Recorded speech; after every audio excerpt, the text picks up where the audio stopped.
What was the big takeaway from the RNC this past week in your mind? Well, I think it was the effort to reach out to people on the margins, to fire up the base, which I think the convention did, and also to reach out to people who on the margins.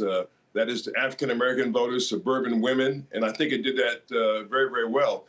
Not only the president's remarks last night in his keynote address, but as he accepted the nomination of the Republican Party, but more importantly, the inclusion of speakers like Senator Tim Scott and Alice Johnson, and of course Secretary Ben Carson from HUD. All these were important speeches and were meant to hammer home the message of inclusion for African Americans, criminal justice reform, of course, that the president has championed, as well as the president's efforts with housing and inclusion. And I think these were important messages because if the president can shave 4 or 5 points off of what Joe Biden would normally get with African-American voters, that's very big. And likewise, if he can reach out to suburban wives and tell them that he's going to keep them safe, he's going to keep their neighborhood safe, I think that's a message that resonates with them. Keep their neighborhood safe and at the same time be racially sensitive. I think that's a message that suburban housewives get. And I think they were very successful in that regard. In terms of getting that message out and reaching out to those voters. Okay, so Eamon, I mean, we bring up some interesting points here with Joe. I wonder how many people there are out there that have their votes that are still undecided. It seems to me going into this that much of America has been very divided. It's been very polarizing. There are a lot of folks out there who have made up their minds already going into this election. How big of a deal are the people on the fringe, the undecided ones out there? Yeah, look, you had a stark division here, Dom. I mean, the Joe Biden campaign out there last week suggesting that if the president is reelected, the Constitution is in danger from a president who is out of control. This week, we saw the Donald Trump campaign out there saying if Joe Biden is elected, you yourself are in danger from marauding hordes who might come to your neighborhood. So it's a stark division.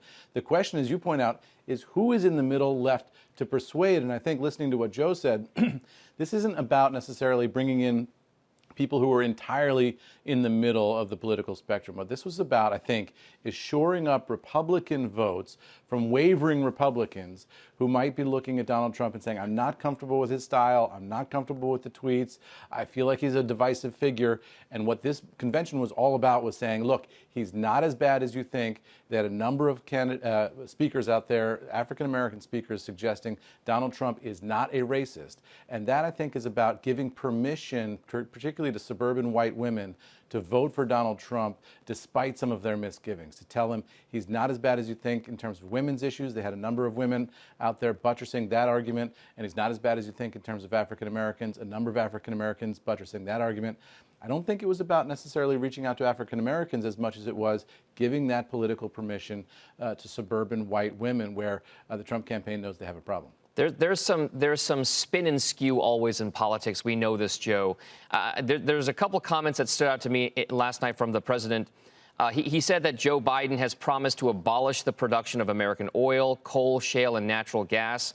The claim is false, but he's trying to kind of emphasize that fossil fuels are a part of his administration and not Joe Biden's. Also, that the most dangerous aspect of the Biden platform is the attack on public safety. There is violence and danger in the streets of many Democrat-run cities throughout America. Are these the types of messages that will convince those middle voters to say, hey, you know what, maybe I want to vote for Trump or maybe I want to vote for Biden? Well, these are very powerful messages, of course. And while all the networks fact-check the statements, the voters don't.